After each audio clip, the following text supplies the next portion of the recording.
네, 불러주셔서 영광이고요. 우리 양 목사님 예배에 이끌어 가시는 모습 짧은 시간이지만 여러분들은 복 받으셨습니다. 참 좋은 목사님 담임으로 모시고 매주마다 여러분들 말씀의 잔치를 하고 있는 것 같아서 저도 잘했다. 제가 오히려 와서 은혜를 받아야 되겠다. 그런 마음으로 섰습니다. 담임 목사님 말씀하신 대로 한 걸음이 왔습니다. 대구에서 여기까지 오는데 중간에 휴게소가 한 군데 있었어요. 근데 들리지 않고 바로 이리로 왔습니다. 네. 그리고 대피기도 하시는 우리 집사님 기도를 눈 감고 같이 동참하는 중에 제가 순간 착각을 했어요. 우리 동부교회 그러면서 여러분들 대표기도 하신 집사님 그런 말씀하셨는데 저는 제 모교회가 대구 동부교회예요. 제가 모교회 왔나 그런 생각을 순간 할 정도로 그런 뭔가 영적인 따뜻함 그리고 공감이 되는 분위기 그런 귀한 교회에 부름을 받아서 너무 감사합니다. 조금 일찍 와서 한 10분 정도 당회실에서 장로님들하고 차담을 나누는데 우리 장로님들도 참 대단하세요. 아주 유머가 넘치고요. 그리고 화끈하시더라고요. 부산 사나이답게 화끈하시면서 굉장히 격이 없이 언제 봤다고 제인데 노골적인 막 질문을 하시는데 그건 굉장히 이제 장로님들이 순수하시고 그러면서 믿음 안에서 이 커뮤니케이션이 교통이 이루어질 수 있는 그런 귀한 장로님이시구나 그런 느낌을 받고 제가 짧은 시간이지만 정말 오히려 기쁜 마음으로 돌아갈 수 있을 것 같습니다. 오늘 이 본문의 말씀은 여러분들이 어렵지 않은 본문입니다. 이거 여기에 뭐 신학적 추해를 한다든지 추석을 한다든지 할 필요 없고 그 문자 그대로 읽고 그 문자 그대로 아멘 하면은 될 줄로 믿습니다. 여러분들 재직 생활하는 게 쉽지 않을 거라 생각해요. 목사 생활이 어떤지 여러분들은 잘 모르지요. 근데 저도 저희 아버님이 장로님으로 교회를 섬겼고 어머님도 권사님으로 섬기셔서 어릴 적에 교회를 섬기는 평신도의 자리와 그 마음, 입장이 뭔지를 저는 옆에서 많이 이래 곁눈질하면서 배웠어요. 참 집사님으로, 권사님으로, 장로님으로 그러면서 여러분들 은사 따라 찬양대원으로, 교사로 그리고 또한 성도들의 일용할 양식, 주일 일용할 양식을 위해서 부엌에서 또 주차 안내로 뭐 여러 가지 다양한 은사 따라 여러분들이 섬기잖아요. 그게 보통 일이 아니라는 거 제가 알아요. 우리 양 목사님도 아실 거예요. 그럼에도 불구하고 우리가 2026년도를 맞이하면서 또 재직으로 임명받고 원래 또 일해야 되는가? 라고 질문하시는 분은 우리 동부교회에 아무도 없을 줄로 믿습니다. 우리가 왜 질문해서는 안 되는가? 아니, 할 수도 없는 이유는 우리 대표기도한 집사님의 기도 속에 그런 표현이 나왔어요. 우리가 하는 섬김은 책임의식보다는 감사로 하게 하옵소서. 죄송합니다. 집사 수준이 굉장히 높아요. 네. 그 정도의 그 헌신의 태도에 아주 정수를 가지고 알고 계시고 그걸 가지고 기도한다라는 것, 이 동부교회의 영적 수준입니다. 맞아요. 우리는 하나님으로부터 하나님의 독생자를 선물 받은 사람들입니다. 할렐루야. 하나님은 세상을 이처럼 사랑하사 당신의 하나밖에 없는 독생자를 주셨어요. 이 하나밖에 없는 독생자라는 것은 우리 기독교의 삼위일체 신관에 의하면은 성자 하나님을 우리에게 주셨어요. 곧 하나님이 우리를 위하여 오셨어요. 우리가 율법을 잘 지키고 충성하고 선행을 행하고 아름다운 덕을 실천할 때 오신 것이 아니에요. 로마서 5장에 보면 우리가 아직 죄인이었을 때, 우리가 아직 경건치 않을 때에 그리스도께서 우리를 위하여 십자가에 죽으심으로 우리에 대한 하나님의 사랑을 확정하셨대요. 사랑은 우리를 보고 사랑할 만한 가치가 있어서 독생자가 오셨고 십자가에 죽으심이 아니라 우리는 아직 경건치 않다, 이 말은 하나님 앞에 예배할 자격도 없는 우리가 아직 죄인이라는 것은 여전히 하나님을 떠나 존재하던 그때에 하나님은 당신의 독생자를 우리 위하여 주신 거예요. 그러므로 사도 바울은 로마서 앞부분에서 이렇게 말해서요, 우리 중에 아무도 자기를 위하여 사는 자도 없고 자기를 위하여 죽는 자도 없나니 사나 죽으나 우리는 누구의 것이다? 주의 것이라 그랬어요. 하나님은 당신을 우리에게 주셨으니 우리도 우리의 소유는 당신이십니다, 하나님이십니다 하고 감사로 헌신하는 것이 교회 모든 청지기들의 청지기 정신의 기본이에요. 그러므로 예수님께서 비유 가운데 그런 말씀을 하셨어요. 어느 종이 일을 하고 품삯을 받으며 그것을 가지고 품삯이 많니 적니 그렇게 따질 것이 아니라 우리는 할 바를 했을 뿐이라고 고백하는 게 옳다고 그랬어요.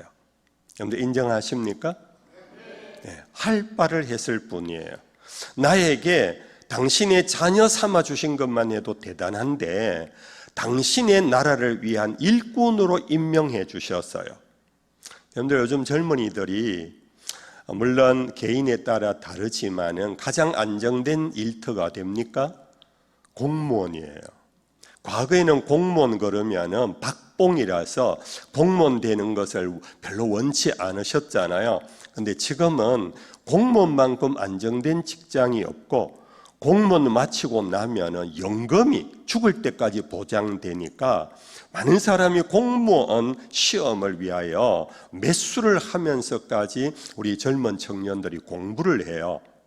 여러분들 그렇게 공부해서 국어공무원으로부터 시작을 해도 합격하고 나면은 부모님이 주변 친구들에게 자랑해요. 우리 아들 공무원 시험 합격했다고. 그런데 여러분들 이 교회에 재직이 되는데 시험 치신 분 있나요? 아무도 없잖아요. 재직 되려고 매수, 재수를 하신 분 있나요? 없잖아요. 우리는 우리 모습 이대로 하나님이 사랑하셔서 너는 내 것이라 하고 우리가 가질 수 없는 귀한 은사를 주시고 시간을 주시고 기회를 주셔서 하나님의 나라의 공무원으로 삼아 주신 거예요. 목사들이 다 똑같구나, 한 목사님들이 늘 똑같은 소리 하신다 그렇게 여기면 동부교회 자격이 없어요. 이 수준 높은 동부교회 재직이 되려면은 대표 기도한 집사님처럼 책임의식이 아니라 감사로 절로 하나님이 부르신 부름에 합당한 그 일에 충성을 다하시는 여러분들 될 수 있기를 축복합니다. 그런데 하나님은요, 우리를 당신의 나라와 교회를 위한 귀한 일꾼으로 부르셔서 일을 잘 하시는 것을 보고도 하나님이 기뻐하고 허무대 하시겠지만은 하나님이 우리를 보시고 가장 기뻐할 때가 언제일 것 같아요?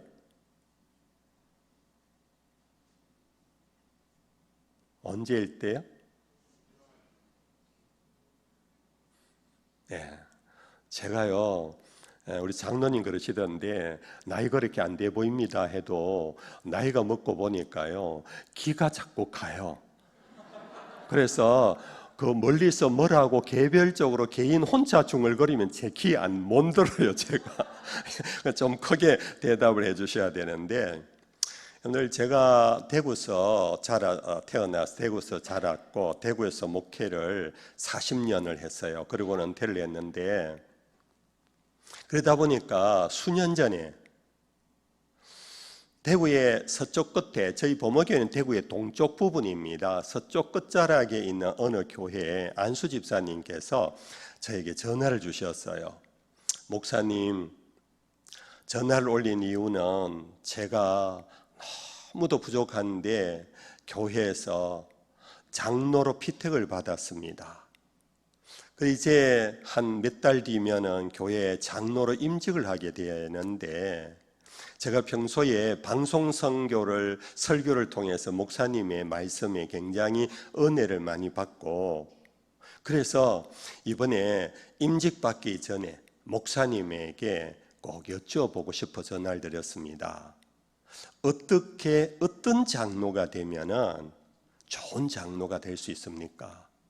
저에게 그렇게 질문을 해요. 우리 범어교회 안수 집사가 피택받고 죄인데 이런 질문 한 적이 없어요. 우리 죄송합니다. 장로님들 장로 임직 받기 전에 그런 마음에 궁금증을 갖고 질문을 갖고, 여러분들 혹시나 누구와 상담해 보신 분이 계시나요? 참 드문 케이스거든요. 제가 마음에 감동을 받았어요. 아, 그래요? 그랬더니 그분이, 목사님, 전화로는 짧은 시간에 목사님인데 듣고 싶지는 않고 제가 한번 자리를 마련하고 싶은데 한번 만나 주시겠습니까? 이래서 좋은 식당에 준비를 해가지고 저를 초대해 주더라고요. 앉아서 제가 식사를 하면서 이런저런 얘기를 했는데, 집사님, 제가 길게 말할 거 없습니다. 오늘 이렇게 맛있는 거 주셨는데 저는 이거 맛있게 먹겠습니다. 제가 딱 한 가지만 말씀드리면 돼요. 좋은 장로는요, 장로님, 너무 일을 많이 해야 되겠다라는 무거운 짐을 지시면 안 돼요. 그러면 일하기 어려워요. 또 내가 열심히 일하겠다, 그렇게 너무 다짐도 하지 마세요. 하나님이 주시는 분량만큼 하시면 되고, 믿음의 분량만큼 하시면 되고, 받은 은사대로 섬기면 되기 때문에 장로가 되어서 더 많이 더 열심히 일하려고 하기보다는, 집사님 그땐 집사였거든요, 장로가 되시면 지금보다 예수님 더 잘 믿으세요. 그러면 좋은 장로님 되십니다. 제가 뭐라고 말했다고요? 장로가 되면 뭐 하라고요? 예수님 더 잘 믿으세요. 사실 제 이 말은 과거의 한국 장로교회의 대부와 같은 존재 한경직 목사님이 하신 말씀이래요. 한경직 목사님께서 은퇴를 하시고 서울의 남한산성 거기에 영락기도원에서 머물고 계실 때에 적지 않은 분들이 목사님을 찾아뵙고, 목사님 한 말씀 듣고 싶어 왔습니다 하고 그렇게 올 때마다 한 목사님이 딱 두 종류를 말씀하셨대요. 하나는 항상 기뻐하십시오. 쉬지 말고 기도하십시오. 범사에 감사하십시오.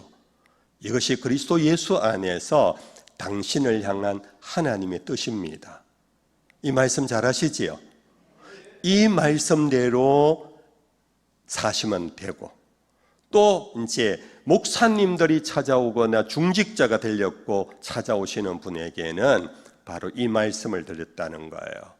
집사님, 예수 이전보다 더 잘 믿으시면은 분명히 장로가 되든 권사가 되든 집사가 되든 당신은 훌륭한 일꾼이 될 수 있을 것입니다. 이해가 되시면, 동의가 되시면 아멘. 고맙습니다. 그래서 예수를 잘 믿으면은 하나님이 기뻐하는 거예요. 하나님이 기뻐하는데, 그 예수 잘 믿는 것의 핵심이 뭐냐 하면요, 여러분들 거의 자연스럽게 논리적으로 질문이 되겠지요. 목사님, 거기까지 감동인데 그 다음에 예수 잘 믿는 게 도대체 뭡니까? 히브리서 11장에 보면 이런 말씀이 있어요. 믿음의 선조들을 쭉 열거하면서 초반부에 나오는데 예녹에 대한 얘기를 하시면서, 믿음이 없이는 하나님을 기쁘시게 하지 못하나니, 아시지요? 믿음이 없이는 하나님을 기쁘시게 하지 못하는, 이것이 바로 예수를 잘 믿으라는 그 의미예요. 예수를 잘 믿으면 하나님이 기뻐하신다는 거예요. 우리의 행동이나 우리의 업적이나 우리의 뭔가 이 과업 때문에 하나님이 기뻐하는 것이 아니라 그 모든 일을 믿음에서 시작해서 믿음으로 진행해 갈 때 하나님이 기뻐한다는 겁니다. 근데 믿음에서 믿음으로 진행해 갈 때 구체적인 내용이 뭐냐 하면은, 믿음이 없이는 하나님을 기쁘시게 하지 못하나니 그에게 나아가는 자는 반드시 무엇을 믿어야 된다? 그가 계신 것과 그를 찾는 자에게 뭐 주시는 것을 상 주시는 자이심을 믿어야 한다 그랬어요. 믿음이 없이는 기쁘시게 하나님이 기뻐하지 않아요. 우리가 어떤 많은 일을 해도 믿음이 없는 일은 쭉정이에요. 가인 그 앞부분에 가인과 아벨 제사가 나와요. 가인은 많은 일을 했어요. 아주 농사를 열심히 지었고 그 수확에 정성을 다해서 하나님 앞에 제물을 드렸지만은 그 제물을 하나님이 연락하지 않으신 거 아시지요? 하나님은 제사 드린다고 무조건 기뻐하는 게 아니에요. 하나님은 믿음의 예배를 기뻐하세요. 믿음의 예배는 뭡니까? 피 없이는 사함을 받을 수 없나니, 하나님은 죄인과 함께 하지 못해요. 그래서 하나님께 나아가는 자는 사함을 받고 나가야 돼요. 그래서 아벨은 바로 어린 양의 피를 하나님께 드림으로 속죄의 그 믿음으로 하나님께 예배를 드린 거예요. 그러니까 바로 여러분들, 우리가 내가 무엇을 할까, 내가 어떤 일을 할까 보다 이 일의 출발은 믿음으로 하는가, 그리고 일의 과정도 믿음으로 진행하는가, 그리고 그 마지막 결과도 세상이 생각하는 산술적인 타산으로 잘했니 못했니 어떤 행사를 하고 난 다음에 여러분들 반성회를 한다든지 평가회를 할 때에 세상 사람들과 같은 그런 수치로 평가를 하지 말고 믿음으로 그 모든 것도 평가해야 된다. 그럴 때 하나님은 기뻐하세요. 그런데 여러분들, 하나님께 나아가는 자의 믿음은 뭐냐? 하나님께 나아간다는 게 뭐지요? 예배 드리는 거잖아요. 하나님께 나아가는 자는 그건 예배 드리러 나아가는 거예요. 여러분들, 우리가 오늘 또 여러분들이 오전부터 예배를 드렸었어요. 공예배를 드리고 오후에는 또 이렇게 오후 예배 재직헌 세미나를 하는데요. 하나님께 나아갈 때 첫 번 믿음은 뭔지 아세요? 예배를 드리러 여러분들 예배당에 올라올 때 첫 번 가져야 할 믿음은 예수가 우리를 부르는 소리 금성 부드러워. 예수님이 날 찾으셔서 수고하고 무거운 짐진 자들아 다 내게로 오라 하는 그 초청장을 받고 나는 주님 앞으로 나아간다. 할렐루야. 우상종교와 우리 복음종교의 차이는 뭐냐 하면, 우상종교는요 부르지도 않았는데 자기 열심과 자기 계획으로 자기 뭔가 뜻을 가지고 우상 앞에 가서 정성을 쏟아 놓아요. 그런데 성경은 예수님이 친히 말씀하셨고 사도 바울도 그래 말씀하셨습니다. 하나님이 나에게 보내지 않는 자는 힘으로도 자기 다른 박질함으로도 내게 올 수가 없다 그랬어요. 모든 사람이 죄를 범하였으면 하나님의 영광에 이를 수가 없어요. 내가 목욕 제기한다고 그것으로 하나님 앞에 정결하다 인정받을 자는 아무도 없어요. 하나님이 우리가 예수의 이름을 갖고 있는 우리를 보시고 이미 예수를 우리에게 주셨고 그 예수의 보배로운 피를 믿고 영접하는 자마다 하나님의 자녀되는 권세를 주셨으니 하나님은 당신의 자녀들을 오늘 또 불러주신 거예요. 우리가 어릴 적에, 요즘은 안 그렇습니다만 어릴 적에 학교에서 선생님이 종을 쳐요. 학교 종이 땡땡땡 어서 모이자. 선생님이 우리를 뭐한다? 기다리신다.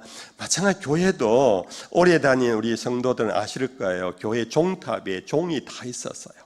옛적에는 새벽에도 주일에도 댕그랑 댕그랑 그 종소리를 듣고 왔어요. 평일에 종소리가 들리면 그게 무슨 종소리인지 아시나요? 교회 오래 다니신 분, 옛날에는요 교회 성도가 소천을 하면은 목사님에게 정갈에 가면 목사님이 조종을 쳤어요.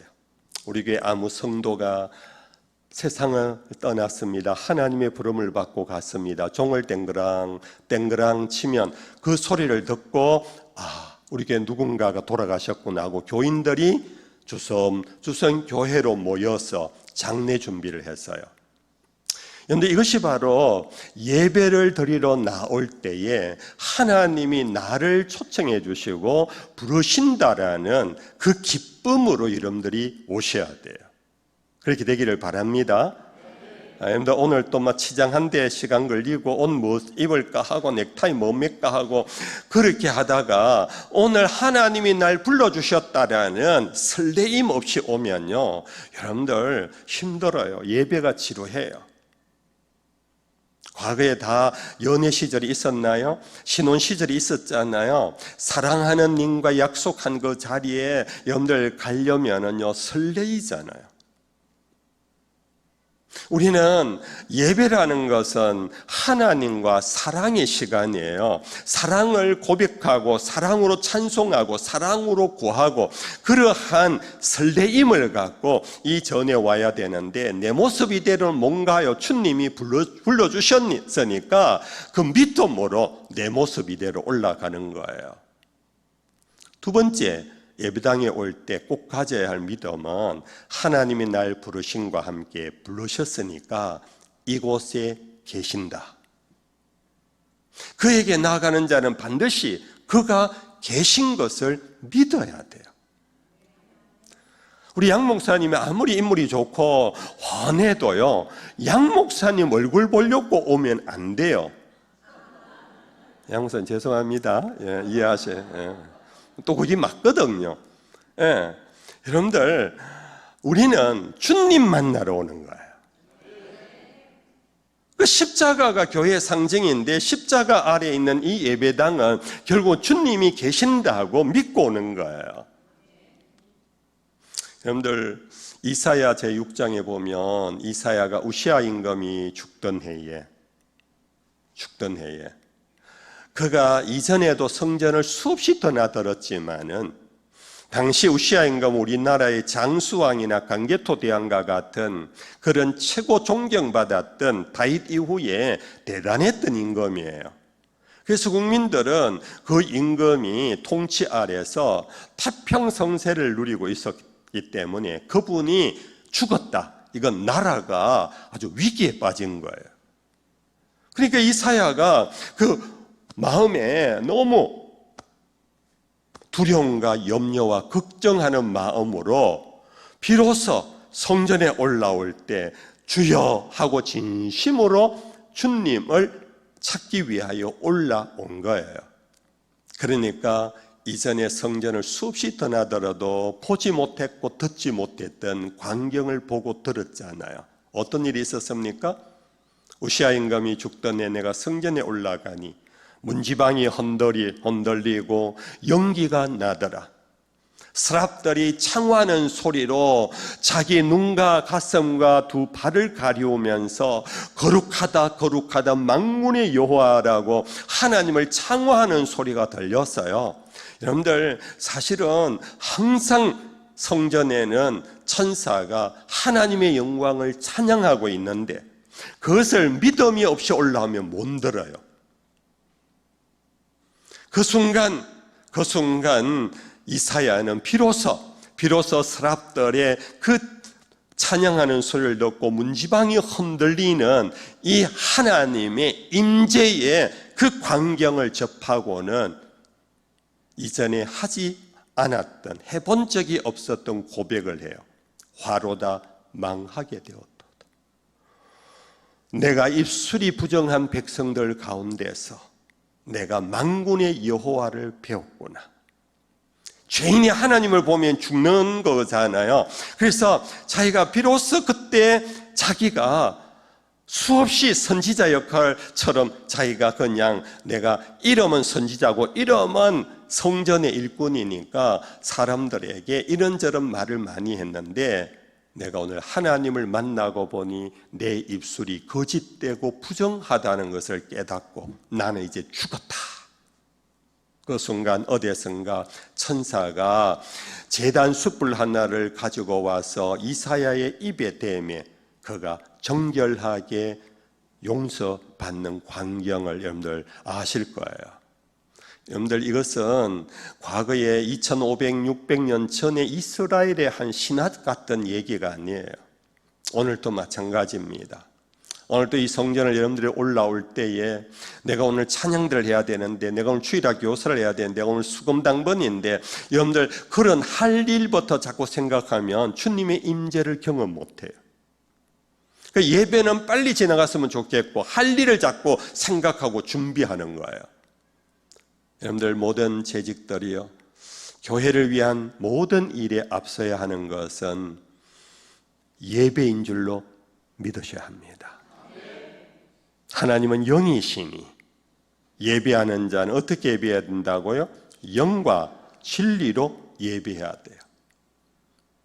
예배는 우리는 우리의 물질적인 세계 속에서 교회라는 종교의식에 참여하는 것이 아니고 영이신 하나님을 배우고 하나님의 그 놀라운 은총 속에 들어갈 때에 비로소 수고하고 무거운 짐이 벗겨지는 거예요.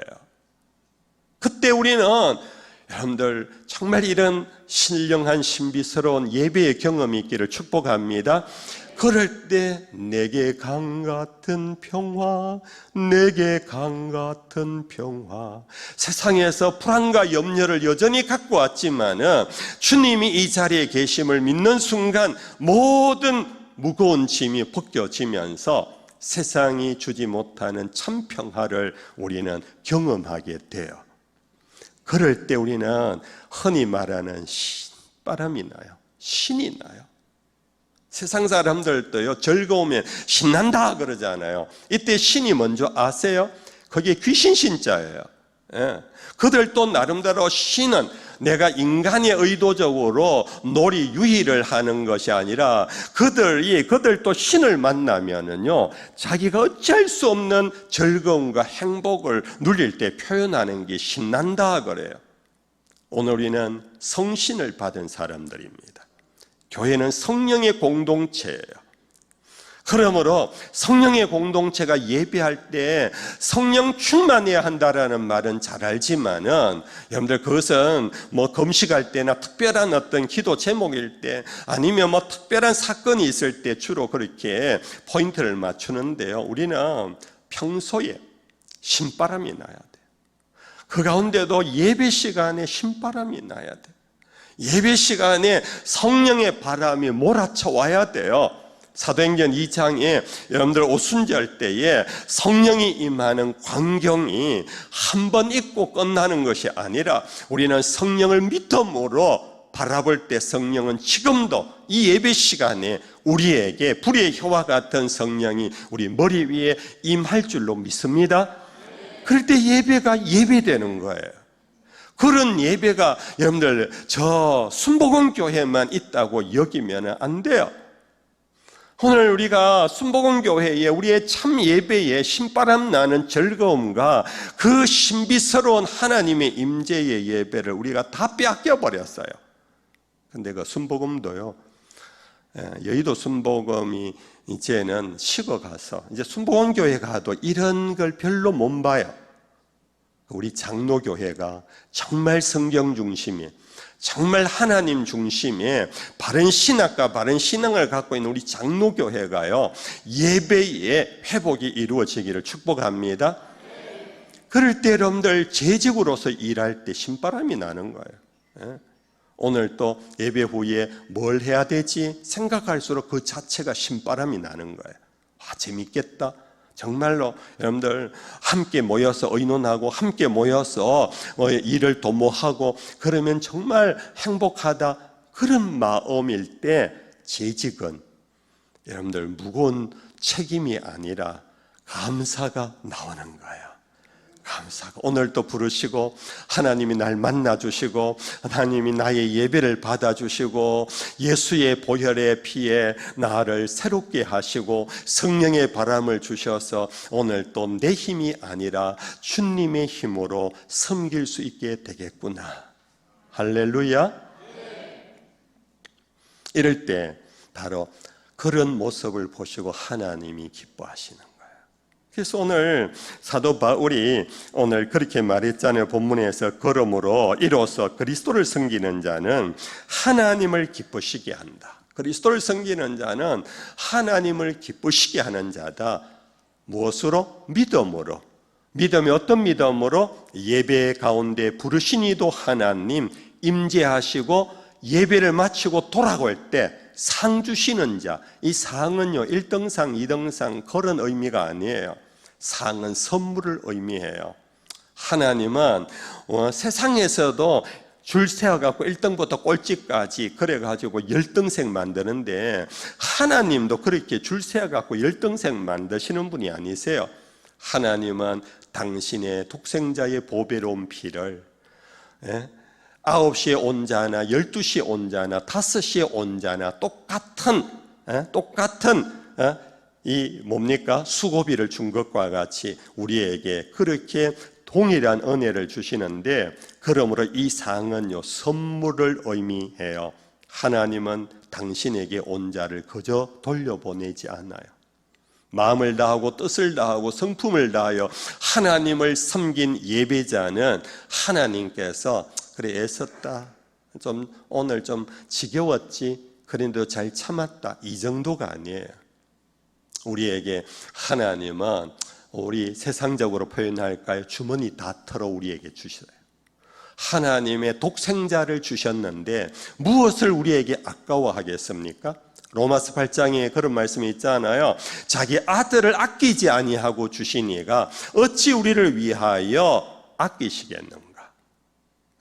그때 우리는 하나님의 놀라운 선물들을, 여러분들이 교회를 섬길 때 필요한 언사들을, 여러분들의 가정으로 돌아갈 때 가정에 필요한 것들을, 세상을 살 때 세상에 필요한 것들을 하나님의 카이로스, 하나님의 시간표에 따라 하나님의 뜻과 우리와 전혀 다른 생각과 계획 속에 우리에게 필요한 것을 다 주실 줄로 믿읍시다. 이제 우리 담임 목사님께서 목사님 마음껏 하시면 됩니다 그러시더라고요. 제가 마음껏 하면 오늘 밤새입니다 하고 그랬는데 이제 그래도 절반은 했어요. 이제 절반이 뭐냐 하면 이 절반에 대한 뒷부분에 대해서 우리는 별로 의식이 없어요. 그게 뭡니까? 그리스도를 섬기는 자는 첫째는 하나님을 기쁘시게 하고, 둘째는 뭡니까? 둘째는 그 다음 말씀이 뭐지요? 따라합시다. 사람에게도 무엇을 받는다? 칭찬을 받느니라. 하나님만 기쁘시게 하는 것이 아니라 우리가 바른 믿음, 바른 신앙, 바른 섬김을 하면요 사람에게도 칭찬을 받아요. 근데 오늘 우리는 많은 경우에 사람에게 칭찬받을 마음 나 없어. 나는 하나님께만 영광을 돌릴 거야. 하나님이 기뻐하시면 나는 됐어. 하나님이 나에게 박수 안 쳐줘도 나는 상관이 없다고. 여러분들 이것이 완전히 틀린 말은 아니에요. 사실 우리의 모든 신앙은 하나님 중심이에요. 모든 영광은 하나님께로. 그래서 종교 개혁자들은 솔라 그라티아 데우스, 하나님께만 영광을. 그래서 우리 한국의 보수교회, 오래된 전통교회, 제가 섬기는 우리 범어교회는요, 올해가 120주년이에요. 아주 묵은 교회예요. 1906년도에 일제강점기가 시작되기도 전에 우리 범어교회가 시작되었어요. 그러니까 교회가 굉장히 전통적이고 보수적이에요. 그래서 예배 시간에 누가 나와서 특송을 했다고 해서 박수 치는 법이 없었어요. 박수는 누구에게만 쳐야 된다고 배웠느냐면 하나님께만. 그 양 목사님, 만약에 우리 범어교회 30년 전에 왔으면 치리 받으세요. 우리 하나님께 박수하며 우리 강사 목사님 기쁜 마음으로 엄마 박수 치자. 그것이 보통 오래된 교회의 하나님 중심의 교회의 특성이에요. 그래서 그것이 틀린 것은 아닌데 좋아요. 그래야 돼요. 하나님의 영광을 사람이 빼앗아가면 안 돼요. 사도 바울도 갈라디아서 1장에 그런 말씀을 했잖아요. 내가 사람을 기뻐하랴 하나님을 기뻐하랴. 내가 사람을 기쁘게 하랴 하나님을 기쁘시게 하랴. 내가 만일 사람을 기쁘게 하려고 했다면 나는 그리스도의 종이 아니니라. 이 말씀 여러분들 꼭 기억하십시오. 굉장히 중요한 말이에요. 내 이 일이 사람을 기쁘게 하려고 했다면 나는 주님의 종이 아니에요. 그래서 여러분들이 교회의 재직으로 모든 일은 누구를 기분 좋게 하려고 여러분들 하는 것은 잘못되었어요. 그런데 그하고 종이 한 장 차이지만 여러분들 분명히 아셔야 할 것은 내가 하나님을 기쁘시게 하고 하나님의 영광을 드러내는 이 모습을 사람들이 보고 저분 정말 믿음이 좋으시다. 저 장로님 정말 훌륭하시다. 그럴 때 존경심이 가잖아요. 그럴 때 장로님 정말 존경합니다. 저도 믿음의 선배님 따라 저도 장로님처럼 앞으로 교회를 섬기겠습니다. 라는 이 말조차도 여러분들 나는 그거 듣기 싫어. 그는 내가 하라고 해서 하는 것이 아니고 사람들이 보고 느껴요. 저분은 장로인데 저분은 권사인데 이름값도 못하네 하는 것도 느끼지만 와, 저분은 정말 좋은 분이시다. 교인들이 느끼거든요. 그렇게 목사님에게만 선물을 주는 것이 아니고 우리 교회는요 정말 존경가는 몇 분이 있어요. 그런 장로님에게 믿음의 후배 젊은 집사가요 생일에 찾아가서 밥을 대접하고 그런 장로님이 계세요. 여러분들 이와 같이 우리는 하나님에게 인정받고 하나님을 기쁘시게 할 뿐 아니라 뭐도 해야 된다? 우리는 사람에게도 칭찬을 받느니라. 여러분들이 이 예배당을 떠나면 예배당 안에서는 우리가 서로가 좋잖아요. 우리는 예배당 안에서는 서로의 허물을 별로 찾아내지 않잖아요. 어떤 교회는요 일부러 허물 막 찾아내는 교회도 있다고 그러더라고요. 근데 부산 동부교회는 그런 교회가 아닌 줄로 믿습니다. 교회에서는 정말 권사님 보면 제가 마음이 너무 기뻐요. 권사님은 저의 낳은 어머니는 아니지만 믿음의 어머니 같으세요. 이러면서 서로 교회에서는 좋아요. 그런데 여러분들 돌아가면 여러분들의 집이 있어요. 여러분들 내일부터 막닥뜨리는 일터가 있어요. 여러분들의 가정과 일터 그리고 이웃에서 하루에도 몇 번이나 서로 마주치는 이웃 앞에서 여러분들은 그런 칭찬과 인정을 받으시는가요? 이 부분을 우리는 간과하고 있어요. 여러분들 1년 전에요, 어느 언론기관에서 조사한 여론조사인데 종교에 관한 호감도 조사가 있었어요. 당신은 어떤 종교에 좋은 느낌이 있습니까? 거기에 1위를 한 종교가 52%의 호감도를 체크했는데요, 불교래요. 2위는 48%가 있었는데 천주교였어요. 3위가 17%의 원불교예요. 여러분들 원불교가 어떤 종교인지 거의 모르잖아요. 그런데 개신교보다 호감도가 더 높아요. 우리 개신교가 4위인데 14%였어요. 아이고, 목사님 그 설문이 잘못됐거나 조사 기간이 조금 치우친 그런 어떤 거 아니겠습니까? 저도 그렇게 위로를 받고 싶어요. 근데 우리는 여러분들 그것이 오차 범위가 어느 정도인지 모르지만 어쨌든 오늘 우리 한국 개신교회는요, 세상 사람들에게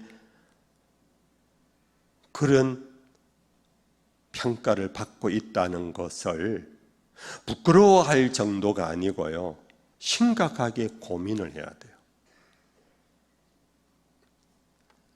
여러분들 다 아실 것입니다.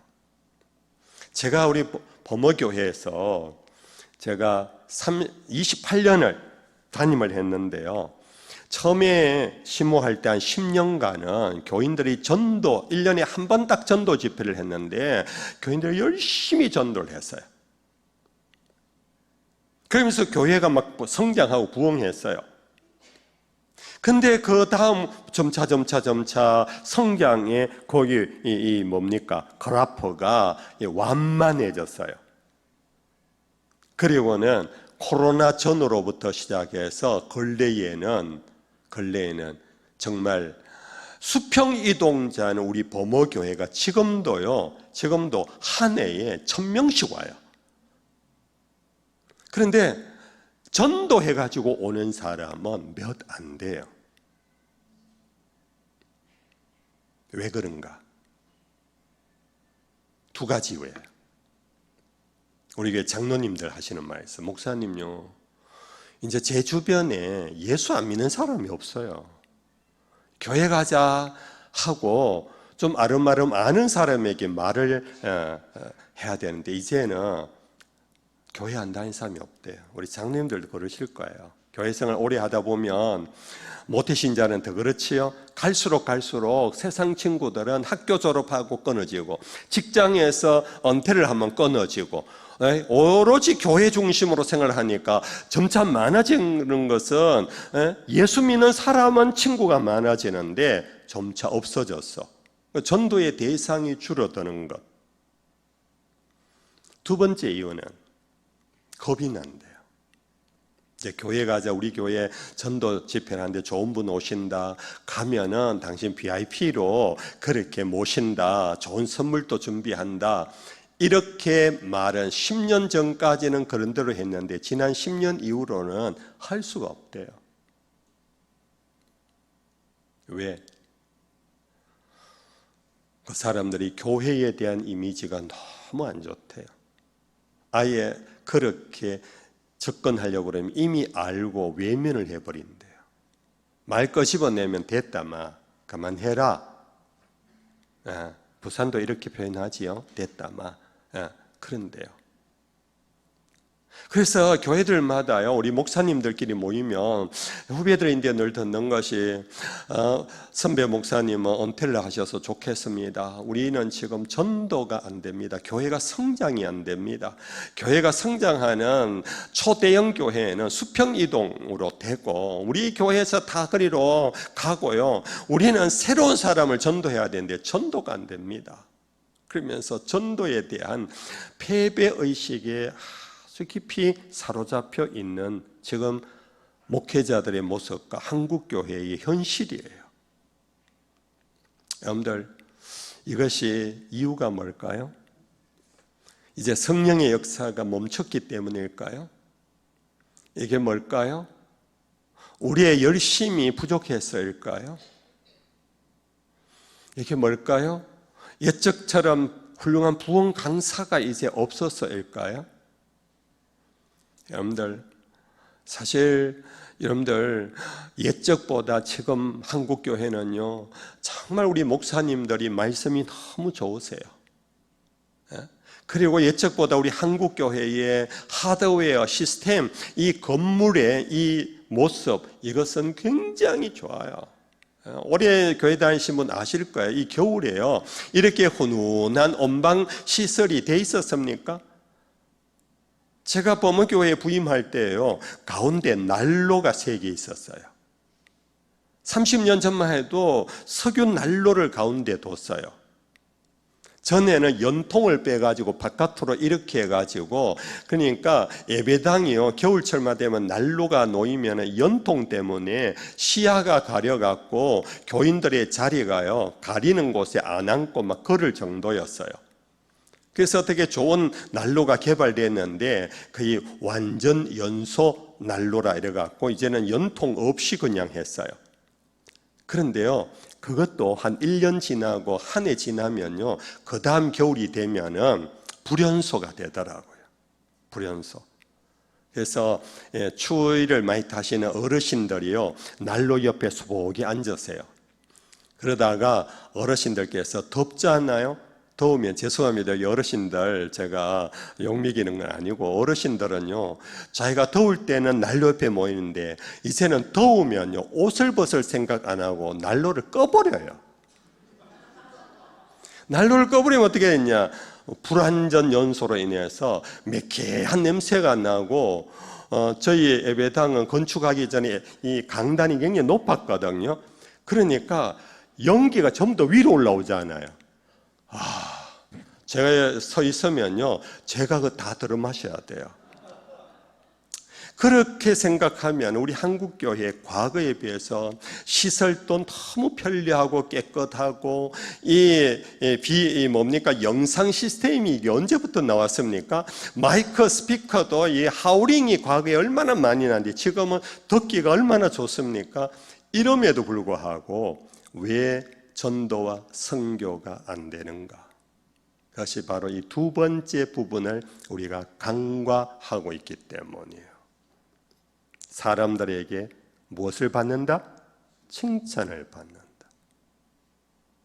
죄송합니다 여러분들, 좀 이 설교의 처음 앞부분은 은혜스러운데 뒷부분은 좀 무거운 치는 설교 같다면 용서하십시오. 여러분들 정말로 우리 자신 스스로 생각해 보셔야 돼요. 나는 내 가정에서 안 믿는 식구에게 나는 칭찬받는가? 목사님 우리 영감이 아무리 내가 교회 가자 해도 교회 올 생각을 안 합니다. 그 영감님에게 나는 칭찬받고 있는 아내인가 생각해 보세요. 우리 부모님 제가 가자 그러면 1년에 한 번은 나오시는데 성탄절에 나와요. 근데 안 나와요.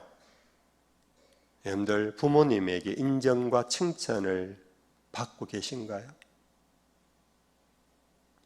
여러분들 이웃에게 어떠신가요? 재직들이 교회 안의 일을 열심히 하는 열매는 교회 바깥으로 또 그 일이 소문이 나고 그 일이, 그래서 예수님은 너희는 세상의 빛이요 소금이라 그랬거든. 너희는 교회의 빛이요 소금이 아니고 세상의 빛과 소금이라 그랬어요. 내가 너희를 보내노니 어린 양을 이리떼 가운데 보내는 것과 같다 그랬어요. 우리가 살아가는 세상, 이리떼가 더글더글거리는 저 세상, 그러면 우리는 거기에서 우리는 그들을 외면해버려요. 만나지도 않아요. 상종치도 않아요. 그러고는 주여 하고 있다가 주일날 올라와서 주님 한 분만으로 나는 만족합니다. 그러고 우리가 예배 생활을 하니까 우리가 전도의 문이 열리지를 않는 거예요. 여러분들 제 얘기가 너무 과합니까? 제 얘기가 여러분들 엉터리입니까? 여러분들 정말 여러분들 한번 깊이 생각해 보셔야 합니다. 그래서 제가 덕 있는 그리스도인의 삶, 실마리 세 가지만 말씀을 드릴게요. 덕 있는 삶. 첫째는 여러분들 우리가 여기에 사도 바울이 표현한 대로 이로써 사람에게 칭찬을 받는 일을 19절에 그러므로 우리가 화평의 일과 서로 덕을 세우는 일을 힘쓰나니 덕을 세우는 일을 힘써야 된다 그랬어요. 예배를 힘써야 된다 하지 않고 덕을 세우는 일을 힘써야 된다. 첫 번째 덕의 실마리는요, 공감의 능력입니다.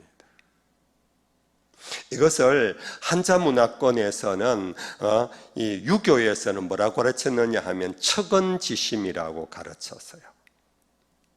누가 어려운 자리에 빠지면 그를 불쌍히 여기는 마음, 그것이 덕을 세워가는 첫 번 실마리래요. 여러분들 요즘 말로 바꿀게요. 여러분들 누가 슬퍼하고 있을 때 여러분들 어떻게 하시나요? 누구 집에 초상이 났어요. 남편이 50대 중반인데 암이 걸려가지고 실험하다가 결국은 세상을 떠났어요. 부인은 50대 초반에 아직도 젊은 부인입니다. 우리 권사님 가서 어떻게 하시나요? 위로 방문을 하지요? 위로 문상을 하지요, 여러분들? 그런데 나이 50에 아직 아이들 시집도 장가도 다 안 보냈는데 남편이 세상을 떠나니까 이 부인은 얼마나 황망하고 절망스럽겠습니까? 그러니까 저절로 통곡이 나올 수밖에 없겠지요. 저절로 하늘이 무너지는 것 같을 거예요. 이럴 때 우리 믿음 좋으신 분들이 가서 하는 실수가 뭐냐 하면은, 그분 예를 들어서 박집사라 합시다. 박집사, 그만 울어라. 우리 다 예수님 있잖아. 당신 남편 천국 갔잖아. 그만 울어. 근데 그 말이 귀에 들어올까요? 이분은 계속 하염없이 울어요. 그러면 기도 잠시 하고는 일어서면서 나갈 때 계속 우는 그 젊은 집사의 등을 툭툭 치면서, 됐다 마, 믿음 없이 부끄럽게 일하지 마라. 우리 동부교회는 그런 분 없겠지만 제가 목회에서 하신 일을 하다 보니까요, 그런 모습을 더러 많이 봤어요. 여러분들, 그 권사님, 그 믿음의 어른이 하는 것이 결코 잘못된 것은 아니에요. 믿음으로 격려하고 위로해야 되지요. 우리 주님은 부활이요, 부활해 주잖아요. 그렇지요? 그를 믿고 어떻게 해요? 죽어도 살겠고 살아 믿는 자는 영원히 죽지 아니한다라는 복음을 우리는 갖고 있어요. 그러나 여러분들, 우리가 내가 믿는 믿음을 가지고 그 사람에게 강요하면 어떻게 되느냐? 나는 바른 소리예요, 옳은 소리예요. 근데 그분은요, 전혀 거기에 그 순간은 옳은 소리로 인정은 하지만 그분에게는 전혀 위로가 안 돼요. 그럴 때 흔히 하는 말로, 참 교인들은 공감 능력이 없다 그래요. 공감 능력이 없다. 그런데 우리가 요한복음 제11장에 보면은 베다니 마을에 나사로가 죽었어요. 그래서 두 너희 동생이 아버지처럼 의지하던 오라비가 죽자 두 너희 동생이 정말로 하늘이 무너지는 것 같이 슬피 울고 있었어요. 그 모습을 보았던 베다니 마을 사람들도 옆에서 함께 슬퍼하고 있는데 예수님이 늦게 도착을 해서 그 모습을 보셨어요. 그 모습을 보시고는 뭐라고 하셨나요? 뭐라고? 중간에서 오다가 마르다를 만났을 때에 한 말씀이 있어요. 마르다야, 나를 믿으면 죽어도 산다 라는 말씀을 하셨지만은 막상 울고 있는 이 마리아와 마르다, 이 마을 사람들을 보시고는요, 요한복음 제11장에 예수님께서 그들을 보시고 우시더라 그랬어요. 예수님이 우시더라. 그 예수님이 우시는 모습을 보고 마을 사람들이 뭐라고 평가하셨느냐 하면은, 와, 과연 저가 이들을 정말 사랑하셨구나. 여러분들, 사랑의 찐 사랑은 울고 있는 사람을 보고 함께 울어주는 것이 찐 사랑의 공감 능력이에요. 사랑은 바른 말 하는 것이 사랑이라고 생각하고 주장하는 경우도 간혹 있어요. 물론 우리는 바른 소리 해야 돼요. 진리를 우리는 외쳐야 돼요. 그러나 여러분들, 그 사람의 마음, 슬픔에 공감해 주지 않으면 바른 소리는 허공을 쳐요. 하나님이 우리 죄인을 보시고 죄인들 내가 싹 쓸어버리겠다, 난 죄는 싫어한다, 그러고 있었으면 구원은 불가능해요. 하나님이 하늘에서 소리 외치시면서 자, 내가 여기 있으니까 나를 보아라, 나를 본 사람은 살겠다 하고 나에게 오너라 그러셨나요? 우리가 아는 대로 말씀이 육신이 되어셨어요. 육신이 되어 우리 가운데 거하셨어요. 히브리서의 4장입니까? 예수 그리스도는 죄는 없으시지만 우리와 똑같이 연약함을 입으시고 우리의 모습을 그대로 체휼하셨다 그랬어요. 이 체휼이라는 것은 영어 성경에 sympathize라는 건데요, 좀 동의어가 있는데 empathize라는 말이 있어요. 그것은 연기하는 거예요. 배우들이 여자 배우가 어떻게 세대기 됐어요. 아기를 놓아요. 아기 놓는 어떤 그 연기를 해요. 막 땀을 흘리면서 막 아픈 표정을 지어요. 실제는 안 아프잖아요. 그것이 아니고 예수님은 sympathize는 뭐냐? 연기가 아니라는 거예요. 슬픔에 그대로 동참하셨어요. 예수님은 우리처럼 목말라 하셨고 우리처럼 배고파 하셨어요. 우리처럼 피곤하여서 풍랑이는 바다 위에서도 너무나 피곤하셔서 주무셨어요. 그것이 바로 우리를 향한 하나님의 사랑의 모습이에요. 십자가에서 그냥 와서 내가 너희들 사랑한대 하고 그냥 확 죽으신 것이 아니라 우리의 약함을 그대로 체휼하시면서 그래서 우리 만민의 구주가 되신 것입니다. 사랑하는 성도 여러분들이요, 이와 같은 모습을 보일 때 주변의 사람들은 감동받아요. 와, 저분 교회 다닌다고 열심히 있는 신자인 줄 알았는데 와, 사람 괜찮다, 사람 됐대. 여러분들, 우리는 아무리 예수를 내가 믿는 것처럼 내가 아무리 고함쳐도 그 사람은 내가 믿는 믿음을 그 사람들 가질 수가 없어요. 그분들이 믿음의 자리로 이끌기 위하여 우리는 먼저 그들에게 감동의 삶을 살아야 돼. 그들이 와, 괜찮다, 교회 다니는 사람 괜찮네. 그때 여러분들이 한번 가볼래라고 말하기도 전에 감동이 깊어지면요, 전화해요. 아무개 엄마야, 내 교회 다니는 거 아는데 왜 내인데 교회 한번 가자 소리 안 하노? 그때 웃으면서 교회 갈래? 그러면 그래, 나도 한번 가볼까? 여러분들, 이렇게 되면은 삭설이가 될 수 있어요. 전도의 삭설이가. 여러분들, 우리 예수님이 그렇게 공감하셨을 때 사람들이 정말 사랑하는구나를 인정했던 그 인정과 칭찬을 여러분들도 받을 수 있기를 축복합니다. 주변에 누가 좋은 일 있습니까? 여러분들, 이웃에 아무 할머니 손자가 이번에 서울의 스카이대학에 합격했나요? 여러분들, 내 손자는 부산대학 을 가도 스카이대학은 못 가갖고 속상해하지 마세요. 그럴 때 스카이대학 간 친구 할머니에게 박수 쳐주세요. 와, 우리 손자보다 낫다. 집에 손자는 어떻게 그렇게 똑똑하노? 앞으로 훌륭한 사람 되겠네. 여러분들, 그렇게 공감을 해주세요. 그러면요, 칭찬하면 누구도 춤을 추나요? 고래도 춤을 춰요. 신나해요. 그럴 때 그 사람, 옆집 아무개 할머니가요 감동을 받는다 아닙니까? 아이고야 정말 제가 죄송합니다. 경상도 표현을 해서 저 할맛이 정말 사람 괜찮네. 칭찬해주면 사람 괜찮다고 돌아와요. 같이 울어줘도 사람 괜찮고, 같이 박수 쳐줘도 칭찬해줘도 사람 괜찮네. 이것이 그리스도에게로 이끌 수 있는, 여러분들 돈 안 들이고 할 수 있는 가장 좋은 길이에요.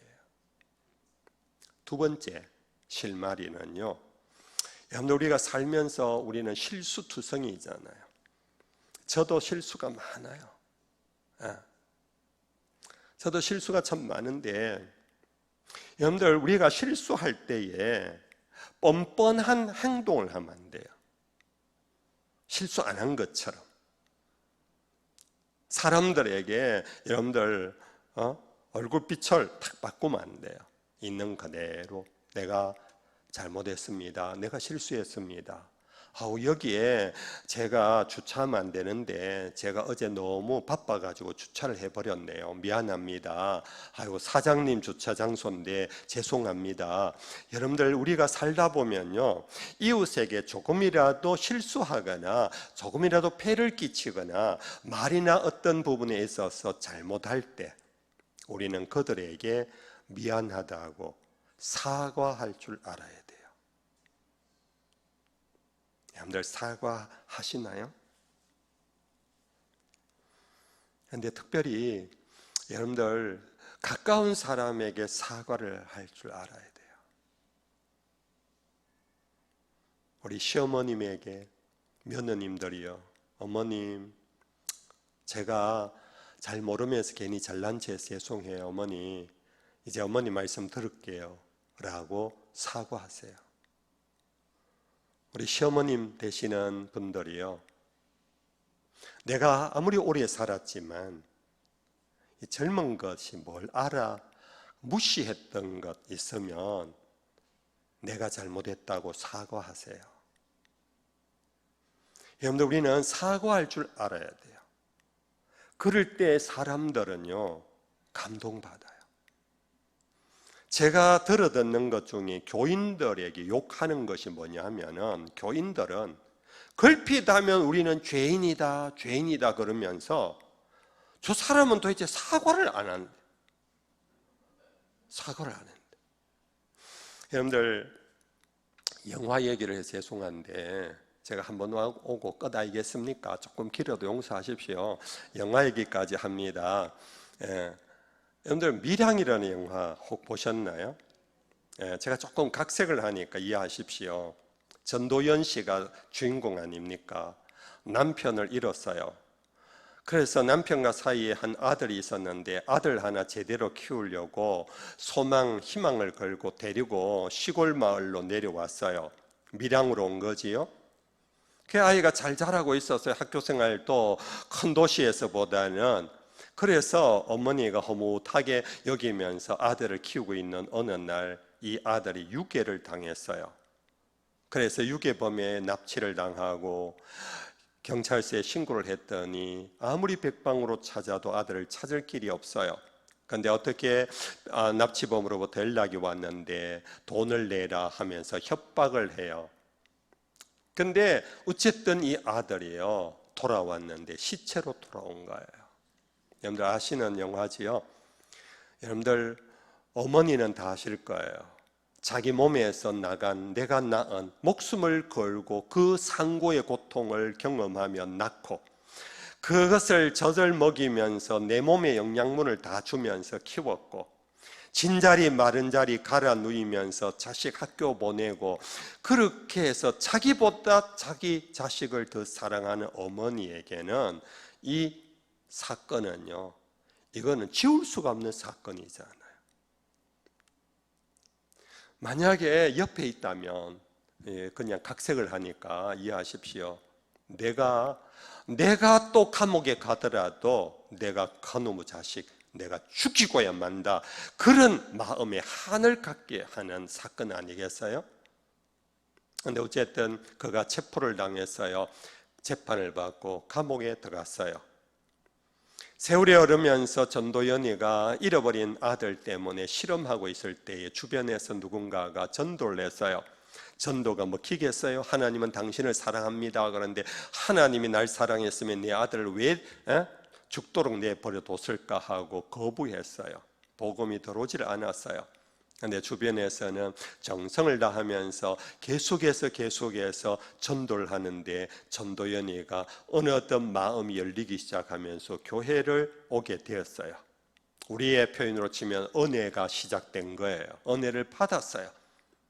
그래서 그 은혜가 깊어지면서 이 전도연의 마음속에 이 살인범을 가슴에 품고는 내가 하나님을 믿는다고 말하기 수가 없다는 걸 깨달았어요. 그래서 내가 저를 용서해 줘야지.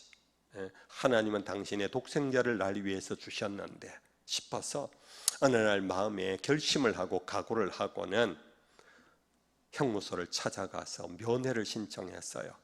보면은 하나님이 날 용서해서 나도 당신을 용서한다고 그렇게 찾아가서 면회소에 기다리는데 그 안에서 그 살인마가 나오는데 그 살인마의 얼굴이 초췌하고 우울하고 근심에 사로잡히고 미안하고 부끄럽고 어디 숨을 구멍만 있으면 들어가고 싶은 그런 모습으로 나올 줄 알았는데 이 살인마가 너무나 환한 얼굴로 옥에서 콩밥 먹었는데도 어찌 그렇게 기름이 번들번들한지 그러면서 전도연을 향해서 할렐루야 자매님 드디어 저를 찾아주셨네요.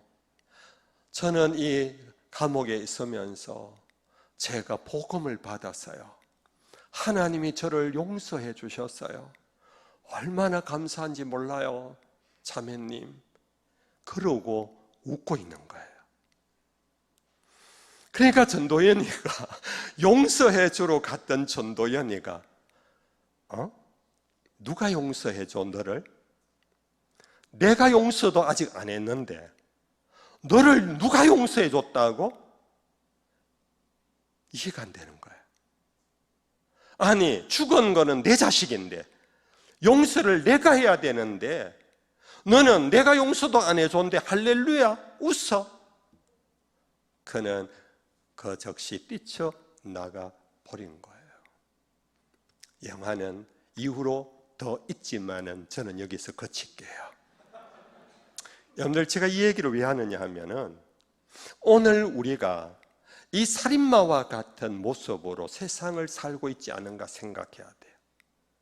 우리는 잘못한 것 있으면 다 주님 앞에 와서 회개하면 된다. 주님 앞에 와서 용서를 구한다. 그런데 여러분들 내가 누구에게 잘못했는지 그는 마음에 상처를 입고 지금 잠이 안 오는데 입맛이 없는데 그는 삶이 지금 곤드레만드레 되어 있는데 나는 예배당에 와서 하나님인데 용서받았다고 하면서 찬송하고 살아간다면 그것은 온당치 못한 거예요. 만약 여러분들이 하나님 앞에 회개를 하고 하나님이 용서해 줬다는 확신이 있으면요 분명히 그 사건을 기억할 겁니다. 그 일을 기억할 겁니다. 그 일의 상대를 찾아가서 여러분들 용서를 구하셔야 돼요. 예수님이 말씀하셨어요. 너희가 성전에 올라가 예배를 드리러 가기 전에 누구에게 잘못한 것이 생각나 그와 화해해야만 할 것이 생각난다면 너희는 재물을 그곳에 내려놓고 먼저 그 사람에게 형제에게 가서 화해를 하고 사화를 하고 용서를 구한 다음에 성전에 올라가라고.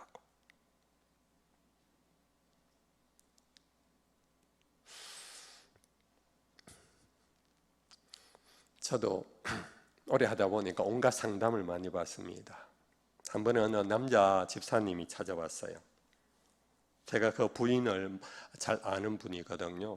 그래서 제가 너무 반갑게 그 부인 집사님이 교회 굉장히 충성하시는 분이세요. 목사님, 내가 너무 답답해서 왔습니다. 왜요? 목사님도 간혹 부부 싸움 하지요? 그러더라고요. 그렇죠. 물론입니다. 저도 서로 생각이 다르면, 의견이 다르면 싸우지요. 저도 또 행동에 실수도 있고요. 그러면 목사님이 잘못했다 할 때 사모님에게 사과합니까? 하지요. 목사님 사모님이 잘못할 때도 있지요. 그러더라고요. 제 아내까지 거들먹거려갖고 조금 언짢았지만은 물론이지요. 제 아내 천사가 아닙니다. 그러면 사모님은 목사님에게 사과합니까? 그러더라고요. 그렇지요. 횟수는 제가 더 많지만 집사람 제인데 사과합니다. 근데 목사님요, 우리 집사람은 결혼한 지 지금 30년이 다 돼가도 내인데 사과를 안 합니다. 나도 목사님처럼 내가 잘못했으면 사과하는데 집사람은 분명히 이거는 누가 봐도 제 아내가 잘못한 것임에도 불구하고 내인데 와서 사과를 안 합니다. 그런데 어제 싸우고 나면요, 새벽기도 갔다 오는데 보면 눈이 퉁퉁 부어 있어요. 하나님 앞에 잘못했다고 회개한 것 같은데 아니 하나님인데 회개를 하고 내인데는 와서 입을 닦아버려요.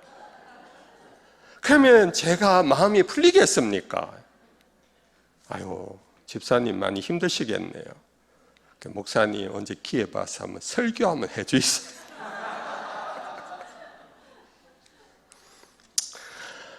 그런 우스개로 제가 말씀을 드립니다. 여러분들, 우리는 작은 사소한 일이요, 큰 일보다 더 가치로울 때가 있어요.